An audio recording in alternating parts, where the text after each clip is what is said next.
All right, ladies and gentlemen, coming up next on Double Take Sports Talk, we will have stats for Week 4, predictions for Week 5, and of course we'll have our MLB playoff preview, followed by headlines and final thoughts and what stood out to us for Week 4. So stay tuned, ladies and gentlemen. Double Take Sports Talk is next.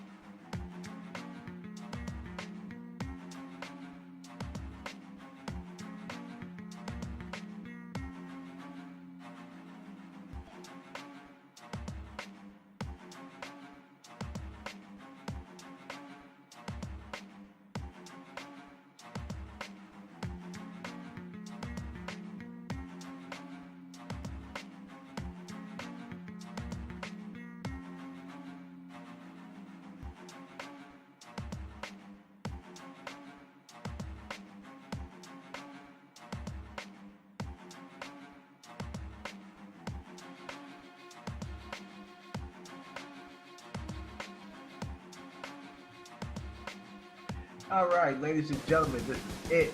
Double Take Sports Talk with the Watch Brothers. Welcome to our podcast. I'm Daryl. Stay alone opposite side. This is Darren. Watch everybody. Hello, everybody. Welcome to the podcast. Daryl Watch, what's going on, my man? Oh, man, I had a pretty rough day, but not much, man. You know how it is. Yep. I know. Yeah. So I'm just trying to make it. I'm doing better, but you know how it is. A little aftermath of everything. Thumbs up. Yep. All right, dear. Of course, we got stats from Week 4, predictions upcoming for Week 5, and MLB playoff preview, headlines, and final thoughts. And what stood out to us for Week 4? You ready to rock this one? Let's do it. All right, let's do this.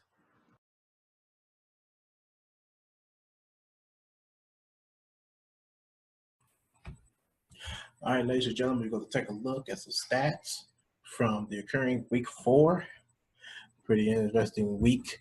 We're going to kick this one off with the rookies from Week 4.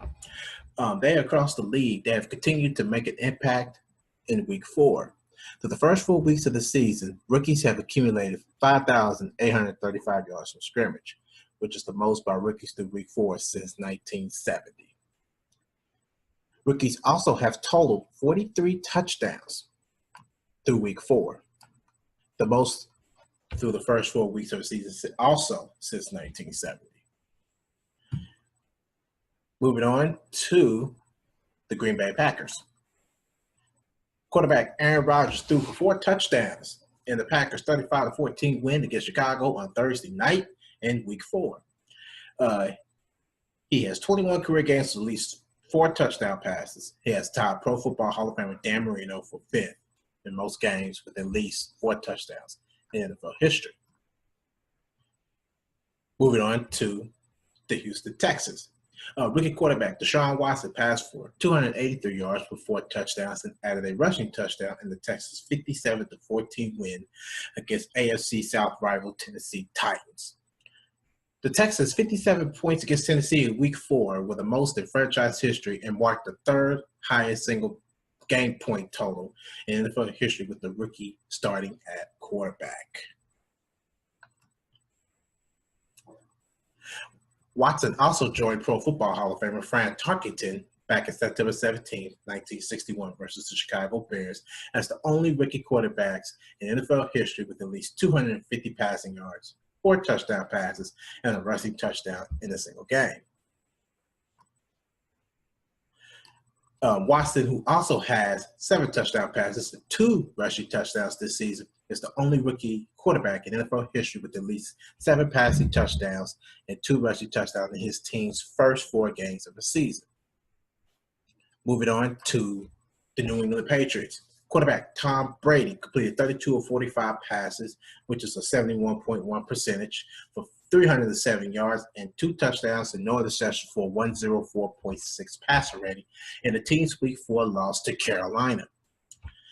Tom Brady, who has 1,399 passing yards with 10 touchdowns and no interceptions, became the first player in NFL history to pass for at least 1,000 yards with 10 touchdowns and no interceptions through his team's first 4 games twice in his career, having also accomplished the feat in 2015.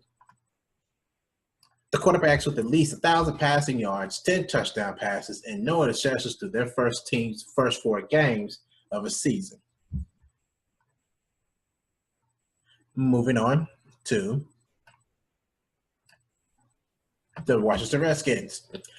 Quarterback Kirk Cousins passed for 220 yards with 2 touchdowns and no interceptions for the 116.7 passer rating in the team's Week 4 loss to Kansas City.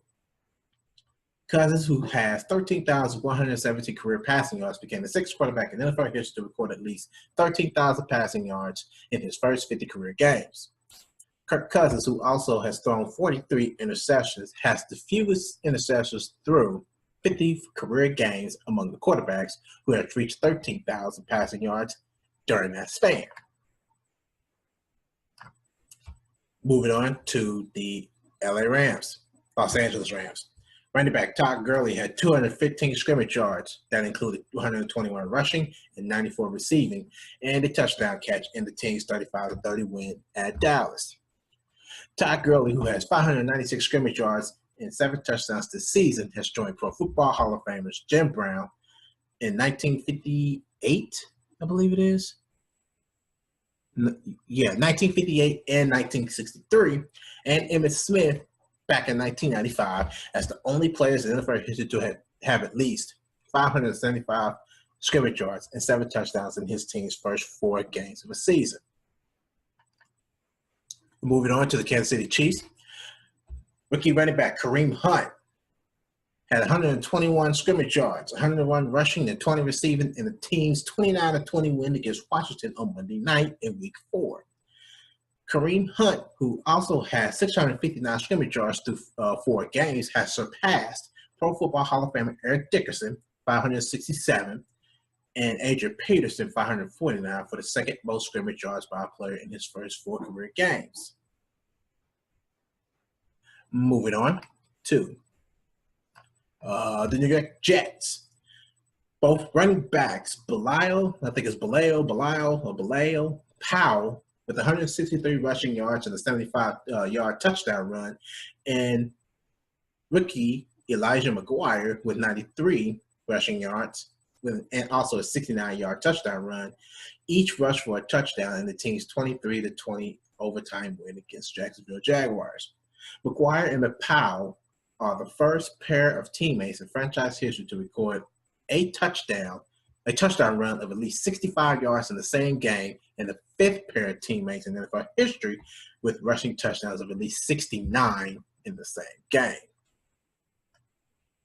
Moving on to the San Francisco 49ers. Linebacker Elvis Dumervil had 2 sacks in the team's 18-15 overtime loss at Arizona in Week 4, his first 2 sacks as a member of the 49ers. Dumervil, who has 101 career sacks, is the 3rd active player to record at least 100 career sacks. And lastly, but not least, we are going to take this one back to the Los Angeles Rams. Kicker Greg Zuerlein converted all 7 of his field goals attempts and both of his PAT attempts in the team's 35-30 win at Dallas in Week 4. Zuerlein became the 8th player to convert at least 7 or more field goals in a single game, and his 23 total points scored is tied for the 3rd highest single game total by a kicker in NFL history. Those are the stats that you needed to know from Week 4. Looking forward to Week 5, and that was also via NFL Communications.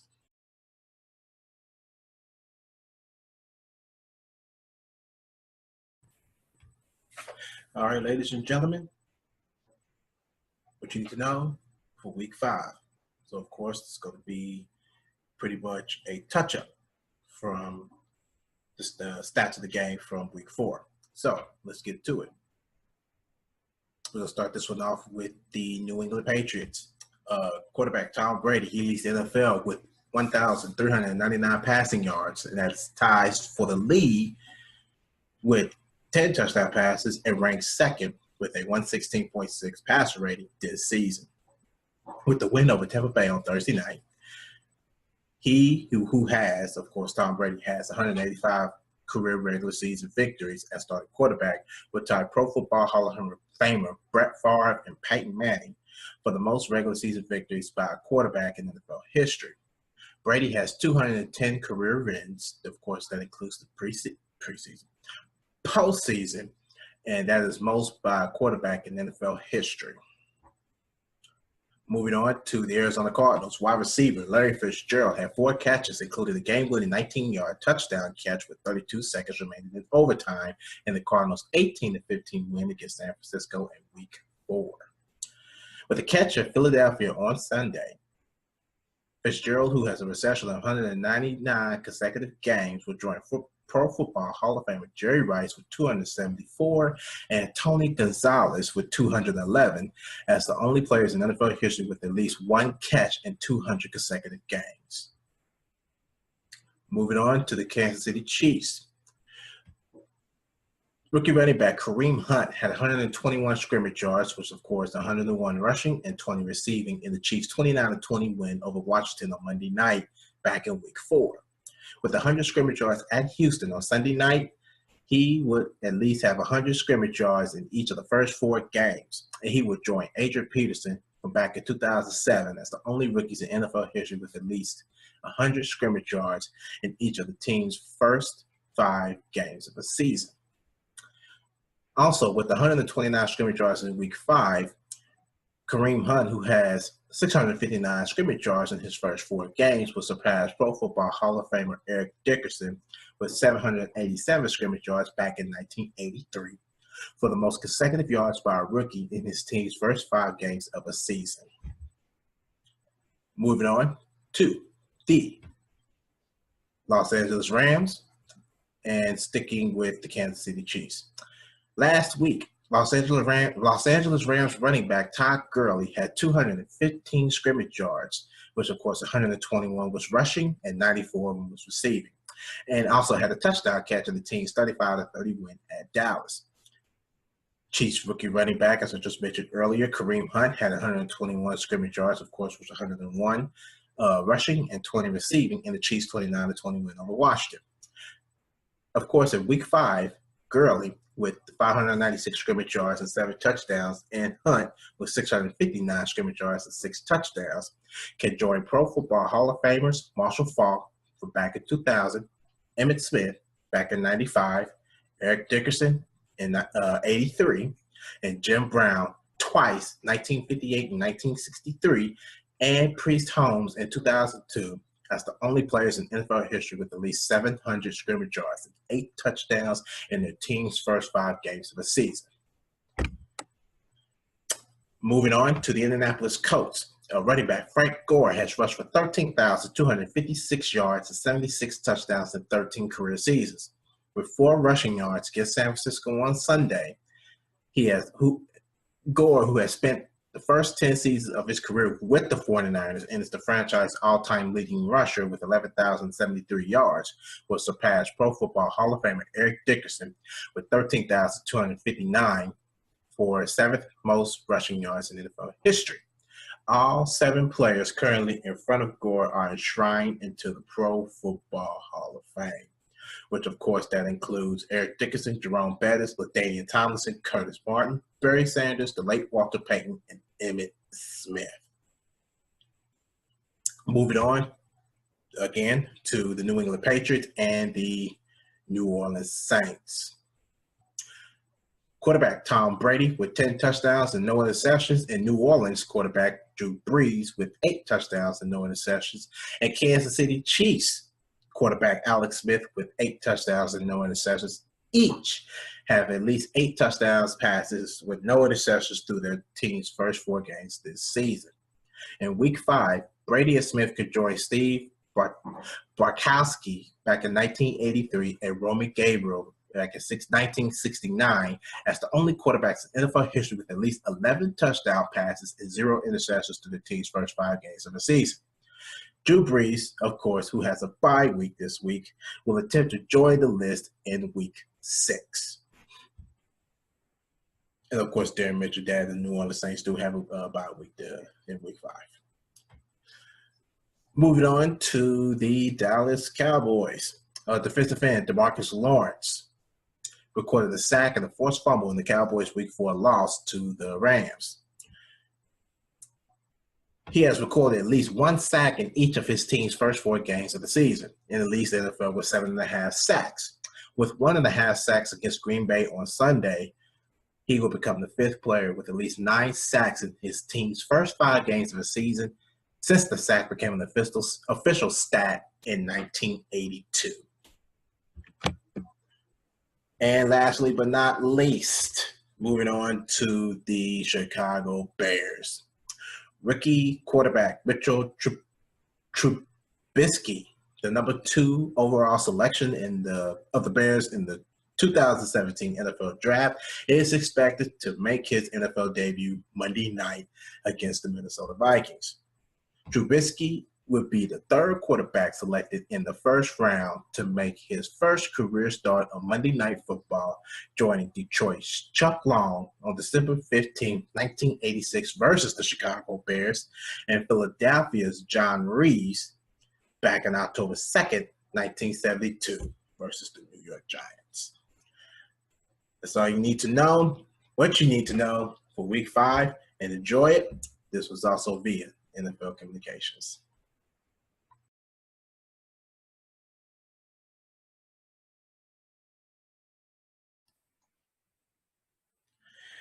All right, there, best part of our podcast, predictions for Week 5.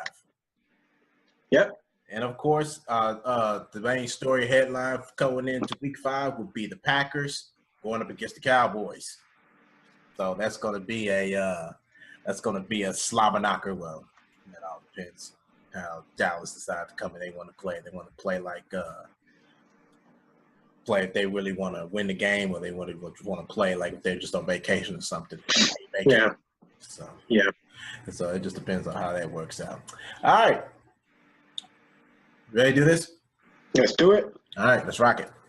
All right. Before we get started with the whole the whole predictions of this podcast, just to note, Atlanta, Denver, New Orleans, and the Washington Redskins are all on bye weeks this week, Week 5. And speaking of the Redskins, I have to throw this out here. This is a late Monday night recording, so I have to gloat for a minute. Do you remember what we talked about in the last podcast? Yes, I do. Do you remember the in particular game of the Monday night game with the Washington Redskins and the Kansas City Chiefs? Yes, I do. Well, the Chiefs are losing 10-0 to the Redskins. Mm-hmm.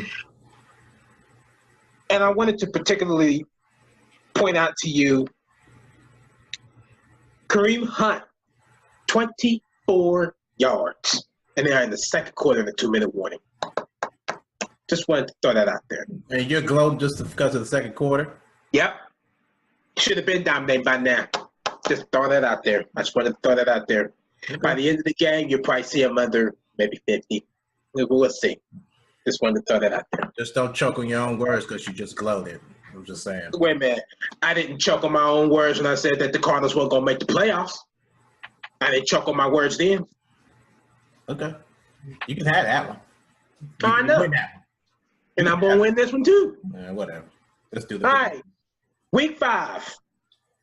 We're going to start off with the Thursday night game. The 2-2. The 2-2 New England Patriots going up against the 2-1 Tampa Bay Buccaneers. That is an 8:25 game on CBS.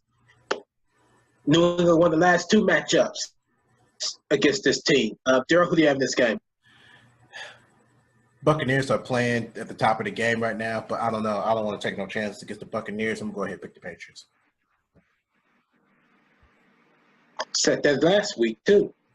Said that last week, said that we were going to take no chance and we were going to pick New England because of the number 1 offense. Yeah. Well, that was only because of a defensive mistake that caused them to lose that game. Right. But I have to agree with you. I'm going to stick with New England on this one myself. Mm-hmm. If defense just stop making mistakes, they'll be fine. Exactly. And really, they haven't really been playing up to their potential anyway. So potential anyway, yeah. Yeah. No help.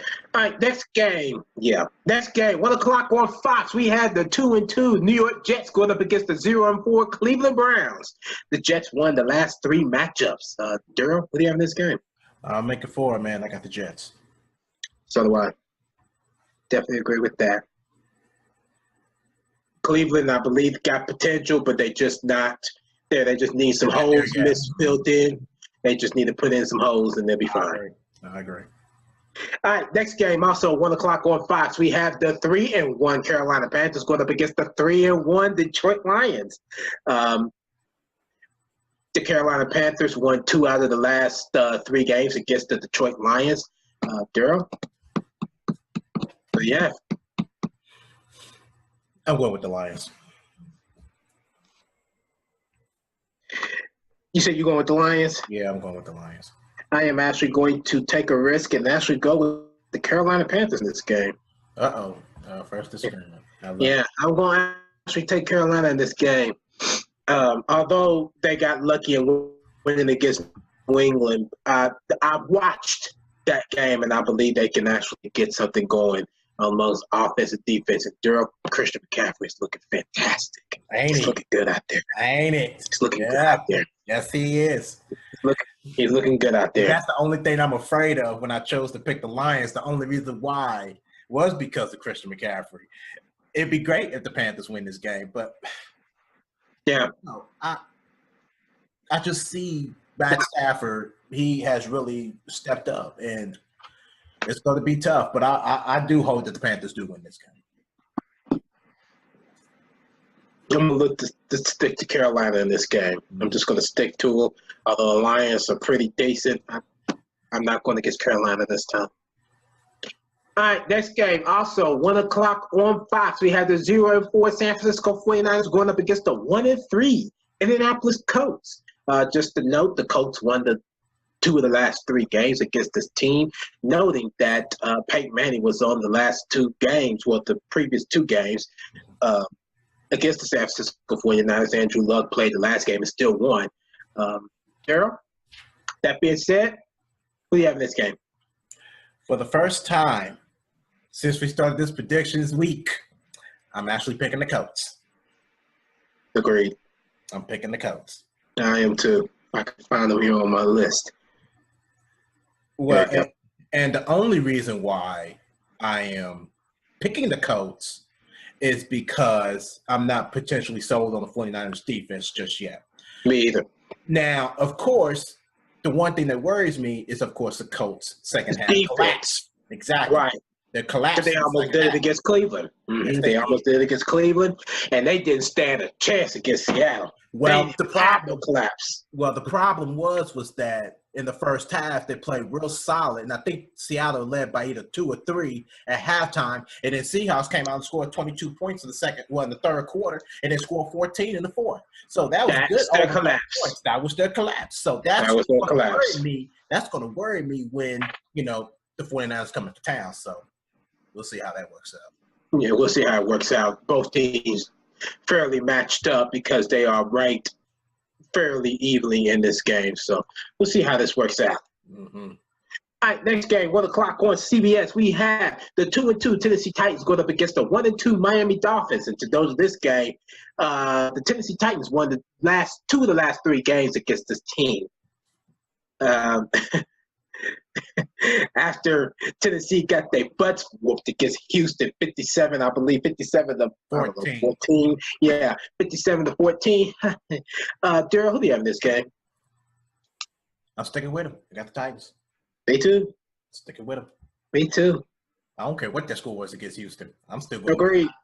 I agree. No doubt about it. Well, Walker, love you dearly, but I don't see the Dolphins winning against the Titans. Well, he already done downgraded the Dolphins anyway. Well, here's one problem. Well, here's one problem with the whole Tennessee thing. I don't know about Marcus Mariota. I don't know if he's going to start or not, considering that he had a hamstring injury. So that's something to think about going into this game. And then Jay Cutler on the other side of that is just whatever. Yeah, whatever. Yeah, he's just whatever. Defense better pick it up. That's all I got. You're right. No kidding.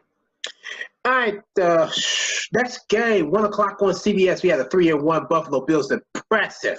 3-1 Buffalo Bills going up against the 1-3 Cincinnati Bengals. The Bills, I believe, holds first in the AFC East. To note in this game also, besides the Buffalo Bills holding the first place in the AFC East, Cincinnati has won 2 of the last 3 games against this team. Something to think about there. Daryl, who you have in this game? Bills. Rooney, huh? Yep. All right. Considering what's going on with the Buffalo Bills, they're looking good. Cincinnati ain't looking so good, but Cincinnati seem like they are the better team, so I agree with you, Daryl. I'm going with Cincinnati. Well, here's the thing with this. When Buffalo. Buffalo. It's Buffalo. I did. There we go. Oh, you picked Buffalo? Yeah, I picked Buffalo. Daggone it. Yeah, I picked Buffalo. I got it now. Okay. Yeah. Second disagreement. Yeah, you got the Bengals, right? Yes. Okay. No, I didn't. I said I was going. No, I got Cincinnati. Okay, go ahead. So there's a disagreement. Yep, that's our second disagreement. See, the thing is that I always looked at the Bills as a dominant first half of the season team, and then after the bye week, they start to collapse. So this time around, the Bills can dominate, and that's what they'll do against Cincinnati. But then when their bye week or close to bye week comes, that's when they're going to start to collapse. So that's the only reason the Bills in this game. And Cincinnati's not doing too good. Okay. We've seen it.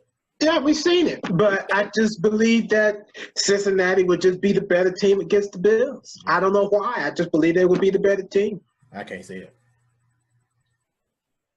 Well, you may not. You probably can't see this, but you go see this next game. 1 o'clock on CBS. The 0-4 Los Angeles Chargers going up against the 0-4 G-Men New York Giants. To note in this game, the Chargers has won the last 3 games. Considering that the Giants are 0-4 and the Los Angeles Chargers are 0-4, somebody, like last week, got to win. Daryl, who do you believe gonna win this game? Turning my faith back into the G-Men. I'm getting the Giants in this game. Very interesting. I'm losing them.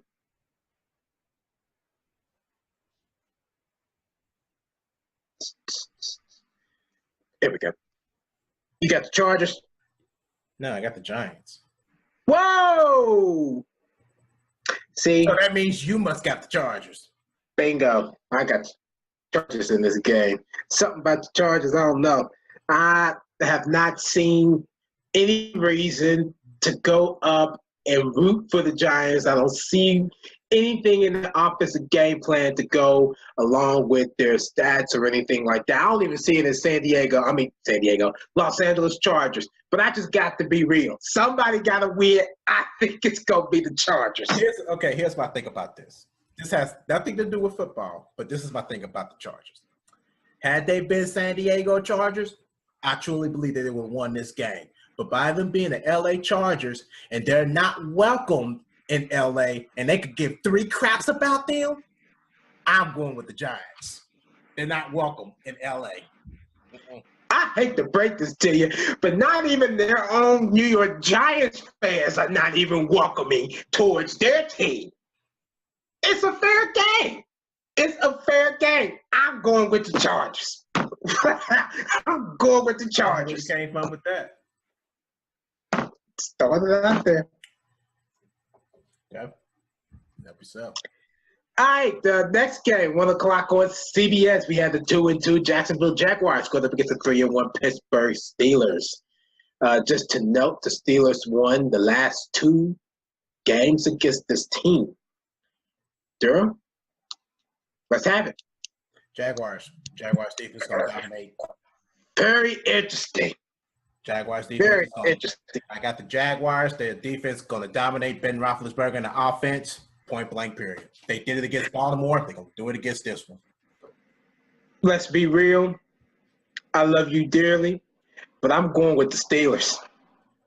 I cannot see. Now, we did talk about the Jaguars and they're giving giving their offensive defenses hell, but I got to be real with you. I cannot see the Jaguars winning against the Steelers.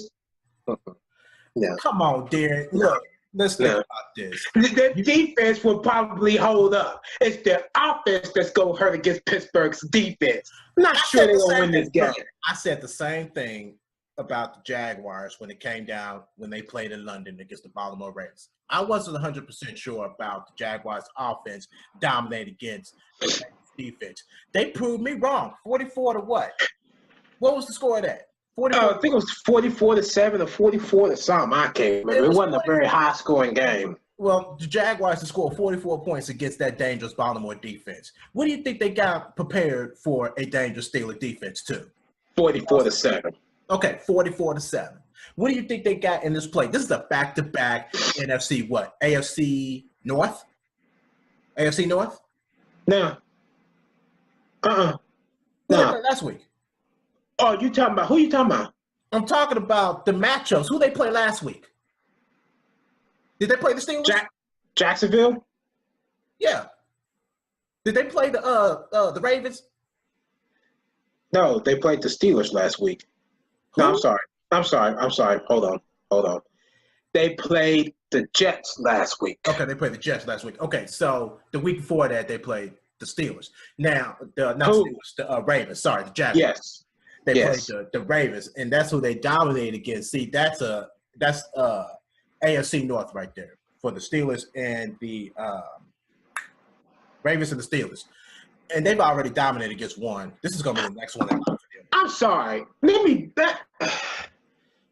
I said that the Jaguars was going to win in London against Baltimore, I said the only reason why they were going to win that game was because there's something about London that gets them fired up to win games.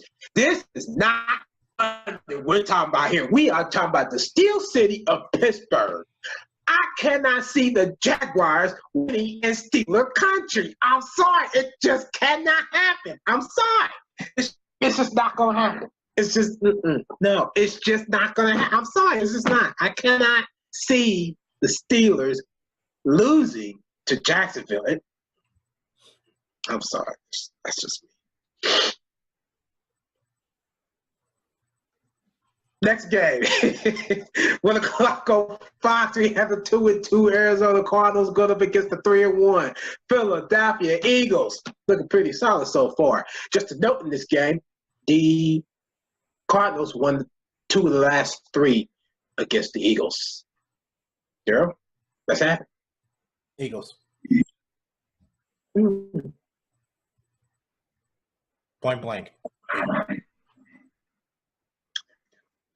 I'm going to have to go against you again. I am going with the Arizona Cardinals. Wow. I'm going against the Arizona Cardinals. No comment. I mean, let's just be real here. There's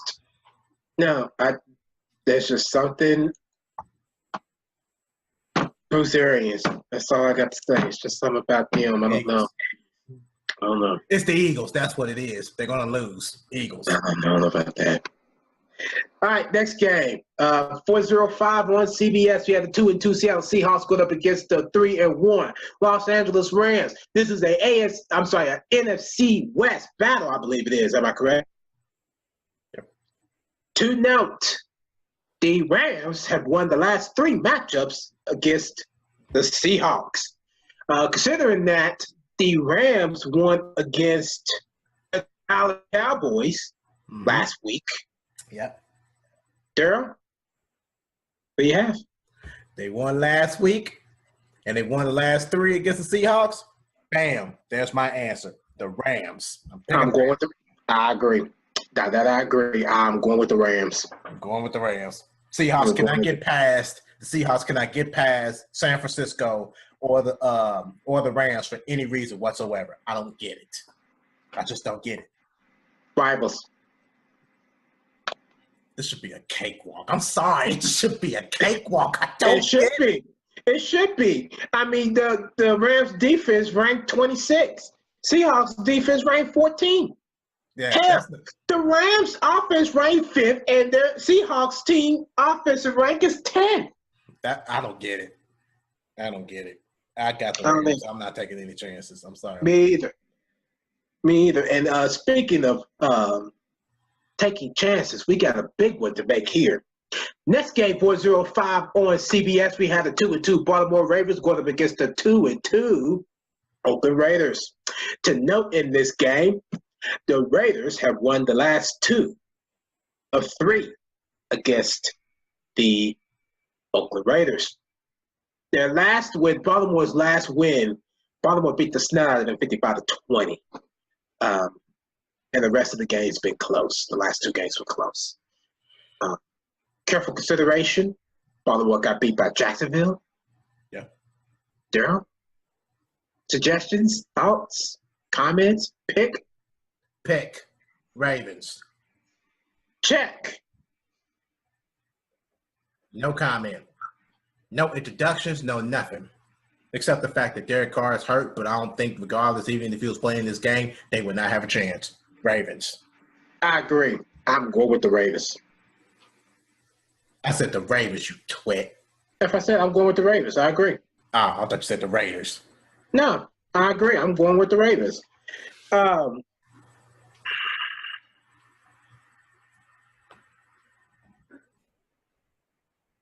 Derek Carr injured. Check.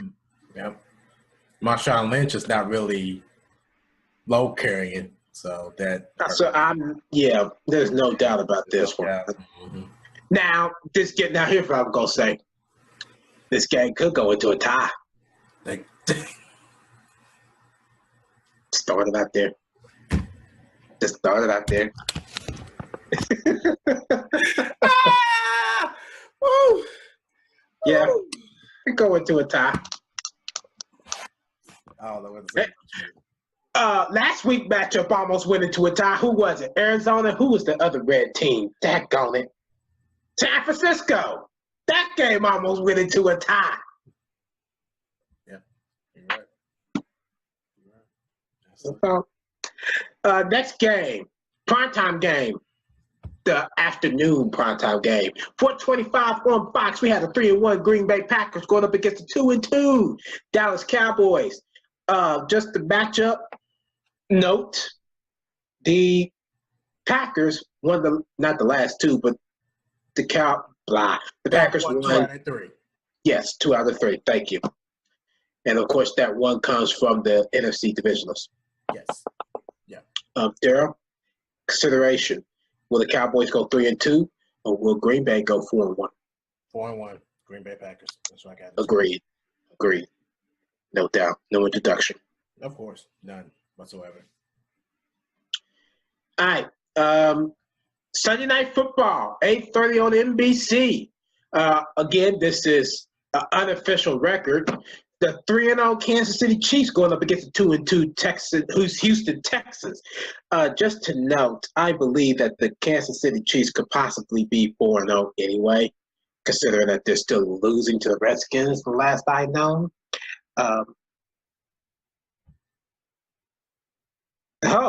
Okay. They're now down by a field goal. Mm-hmm. So it's halftime in that game. Hey, I thought it would at least start in the third quarter. It's okay. Nope. Halftime. That being said, Daryl, Houston Texans, they looked good last week against Tennessee. Kansas City won 2 of the 3 against the Texans. Daryl, who do you have in this game? Well, Texas do got a chance to beat the Chiefs, but I don't think. Yes, they do. Much. Not by much, though, but I still got the Chiefs in this game. Me too.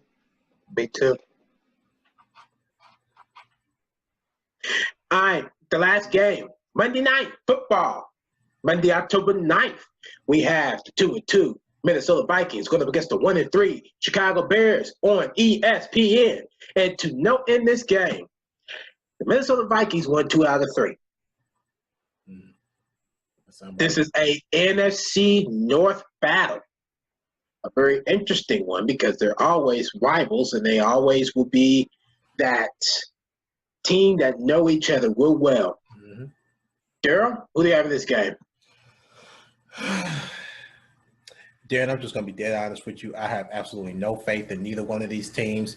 Me I don't either. know who to pick, but I'm just going to go ahead, any, meeny, miny, mo. Yeah, the Vikings. I don't care. I'm just picking the Vikings. Vikings sound good to you? Yeah. Well, I did my eeny, meeny, miny, mo, and I'm actually going against the Vikings. I'm going with the Bears in this game. See, this is something I can't argue with you with because I couldn't tell you specifically who was going to win this game. So that is fine by me. So if anybody's actually sitting down and watching this podcast, one twin says the Vikings gonna win, the other twin says the Bears gonna win. Either or, a twin said somebody gonna win this game. Yeah. And there it is. There it is. Yeah. It could be a tie again, but I'm not going into that either. What? I'm not going into that either, but it could be a tie. Like that Bears and 49ers game last year. Good Lord. That we thought that we were going to go into a tie?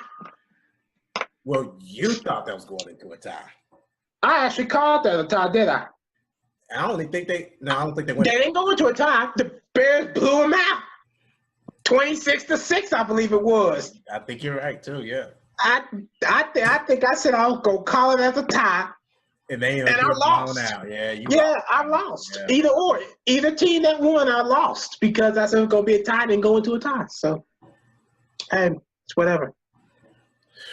Wow. Okay. So there you have it. Yep, there it is. Our prediction sheet. There it is. Prediction sheet, ladies and gentlemen. Of course, we had quite a few disagreements this week. That's going to be very interesting on how this actually had 1, 2, 3. My God. Got quite a few. 4. Got 4 of them this week. Got 4 disagreements this week. And it's going to be very interesting on how this tops out to be. So, of course, week 5, ladies and gentlemen, keep that in mind. Them are your predictions.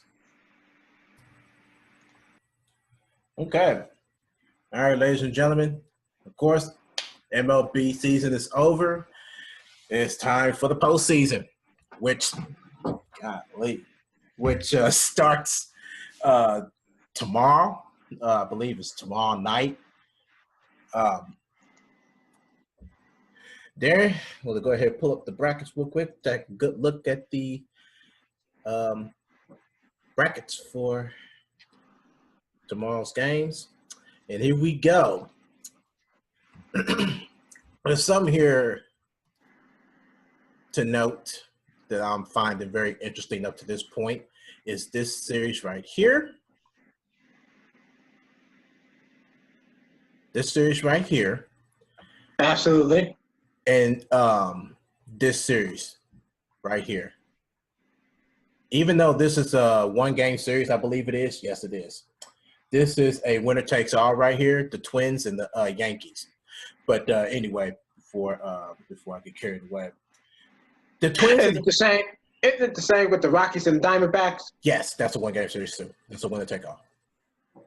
So, of course, the winner of these 2 games right here is going to this bracket right here.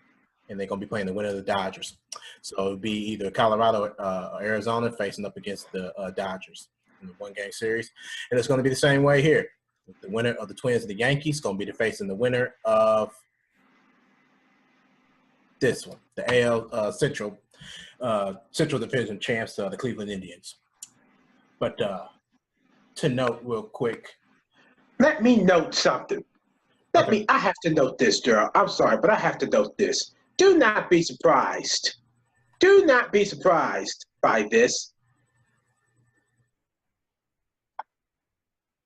Yeah, I agree. Yeah, yep. Okay, I agree to that there. Do not be surprised, because I'm not going to be surprised if I see that. But you got to remember, man, the Cleveland got to get past. If Boston advances to the championship game, the Cleveland Indians will have to play them, and they look pretty tough in the second half. I'm sorry. Boston is trash to this point to me. I don't care if they did make the playoffs. They just trash to me. They're just not good enough to me. They just not. Wow. I'm impressed They by that one. cannot keep a winning streak like how Cleveland did. And they I'm did keep just a streak. saying. Right. They did. I'm sorry. They did. Boston just trashed to me. I'm sorry. But go ahead, Derek. Before I move on to anything else, just going to give out the quick schedule real quick.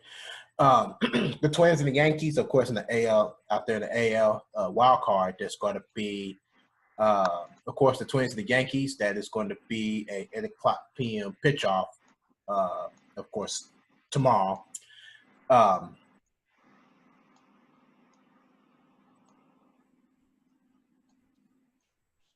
Where's my starting pitchers at? Oh, well, I'll find it here in a minute. And also on the NL side of the great, beautiful. On the NL side, they just refreshed on me. It will be, of course, the Rockies and the Diamondbacks. That's also going to be a 8 o'clock pitch off. That is going to be on, I believe, Wednesday. Sorry, it's going to be Wednesday at 8 o'clock. It's going to be a pitch off there at Arizona, whatever the stadium's name. I'm so used to looking at the and reading it out from there. I forgot the name of it. That is the state. That is the state, Arizona. Stadium. The name of the stadium. Oh, okay. Yeah, see, you can't erase this for what reason whatsoever. I can't. What a shame. I can't. I did. I tried, man. I can't erase this. See, I can erase that, but I can't erase nothing else.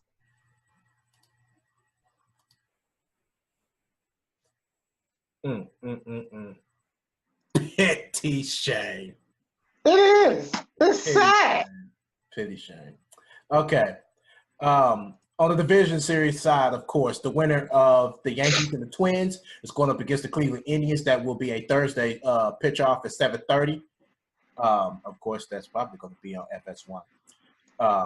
And the last two games, I'm about to say, the Yankees and the Twins, that's going to be on ESPN. And the Rockies and the Diamondbacks, that will be on TBS. The Red Sox and the Astros, that is going to be also a Thursday game. That's going to be a 4 o'clock p.m. pitch off in Houston. And that's they ain't got no TV yet for that. But I'm going to have a feeling it might be on TBS due to no, not TBS. I know the NL has – wasn't it the NL that had the TBS or was it AL? And AL I think the AL always had Fox, and I think the AL had TBS. Well, I'm surprised because this NL got TBS for the one game series here, the Diamondbacks and the Rockies. Oh, well. Might be the flip of it then. I might be confused. Might be the flip of it. Yeah, I forgot what it was. But anyway, of course, the winner of the Arizona-Colorado Rockies game, of course, they're going to be facing the winner. Well, they're going to be facing that winner's going to be facing the Dodgers. That's going to be, of course, a Friday game, October 6th at 10:30 p.m. pitch off in Los Angeles. And then, of course, the game to watch for me personally, and you might be right, and that might be on TBS. Also, Friday, October 6th at 7:30 p.m. pitch off, it's going to be the Cubs and the Nationals. That is going to be on TBS. Trust me, you ain't the only one going to be looking at this game. That's going to be a very interesting game. And then on top of that, the key here is going to be Bryce Harper. He has been hurt. So we'll see how well he plays in this game. But I'm not ready to. No kidding. No kidding. So there's the schedule for the wild card and the division series. That's coming up here. Of course, ain't nothing set for the championship series yet because it ain't been played yet. So keeping that in mind, it's going to be very interesting on how these if we're going to be looking at a rematch of the Indians and the Cubs. I don't know. Do you think this could be a fix that they might end up doing a rematch? But the Cubs and the Indians? Oh, yeah, they do it. Now you see what they did in the NBA. You see that the Cavaliers and the Warriors faced off 4 years in a row. Wasn't it something like that? Yeah, but I mean, I just don't see it as a fix. I just think it's just going to be just flat out Cubs and Indians in a rematch. I don't know. I think MLB got their ways of fixing games too. Okay, but right now I just don't think so. Well, I would like to see somebody else. The Cubs facing somebody else in the World Series. Not because that might be Boston in. It might just be Boston in, since you want it like that. Nah, man.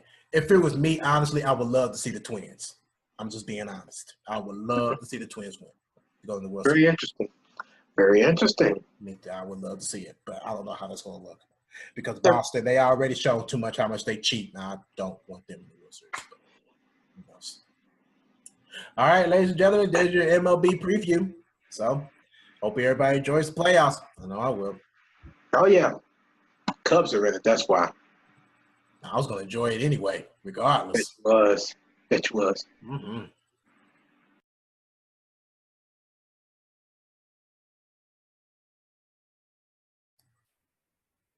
All right, final thoughts. What stood out to us for week 4? Darren, who do you have that stood out to you in week 4? I actually have 2 teams that stood out to me. Okay. The first team, actually 3. The first team that stood out to me was the Los Angeles Rams. First team that stood out to me, beating the Dallas Cowboys. Absolutely. The second team that stood out to me was the Carolina Panthers. Yep. Considering that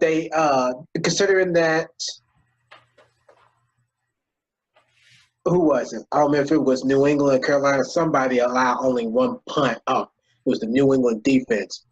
Had only allowed, no, it was Carolina's defense. No, New England's defense only allowed 1 punt or something of that nature. Can't remember what it was. And the last team that stood out to me, no idea. I so totally lost because it was my main team. Oh, first I gotta find them, make sure I got it right. Okay, maybe I got the wrong team for the wrong week. You probably well, you got the 2 teams right from week 4. I do got the 2 teams right, but I think this one team, I can't find them. Didn't everybody play last week? Yeah, everybody played. Then how come I can't find this team? Oh, dang nabbit. The freaking I can't find them. But the team that stood out to me, my main team that stood out to me. Oh, that's why I'm looking at the wrong week. There you go. For all the obvious reasons. Because Washington has a bye week, week 4. The team that stood out to me, the Washington Redskins. Who did they beat? The Oakland Raiders. They beat the Oakland Raiders? Yep. Yeah. That sounds about right. Well, I'm going to be honest here. This may be a trash for me who stood out to me. I'm just going to tell you this flat out. What stood out to me, to being honest, was the New York Jets beating a dangerous Jaguar defense. Nothing wrong with that. Yeah. Nothing wrong with that. I don't know how the Jets did it. I don't know if it was pure luck. I don't know if they just did it because they figured out Jackson's was. I don't know what they did, but we'll find out next week. Well, never mind. No, we won't, because they play the freaking Browns, so it wouldn't matter. Have to be more competition. Have to be somebody like New England, week 6. We'll find out then if it was pure luck or not. Yeah. And then I give a shout out. I'm giving a shout out to the Denver Broncos again for beating the Oakland Raiders. Good. Yeah. Mercy. Man. Yeah. Are they 2-0 against them? Yeah. They beating up. Everybody smacking up on Oakland. Yes, they are. They are. They're not even Super Bowl champions. They beating on them bad. You're right. And they're supposed to be potential Super Bowl winners too. So, absolutely. Yeah, those are the 2 teams that stood out to me: the New York Jets and the Denver Broncos. Put up impressive wins in week 4. Very impressive. Very impressive. Okay. All right, Darren, if there's nothing else, we go ahead and wrap this baby up and get up on out of here. Yep. All right, here we go. That is another edition of Double Take Sports Talk. If you like what you see, just give this video a thumbs up. How you feel about today's show, you can just comment in the comment section below as usual. We're here. And, of course, we're on the social media sites of Facebook, Twitter, and Instagram. You can hit us there also. If you have any questions for us, anything in particular, don't matter what it is, just hit us up on the social media sites, and we'll answer the best way we can. But until then, I'm Daryl. There's on the opposite side. Yep. All right, catch up with us on another episode of Double Take Sports Talk. Until then, ciao. Ciao.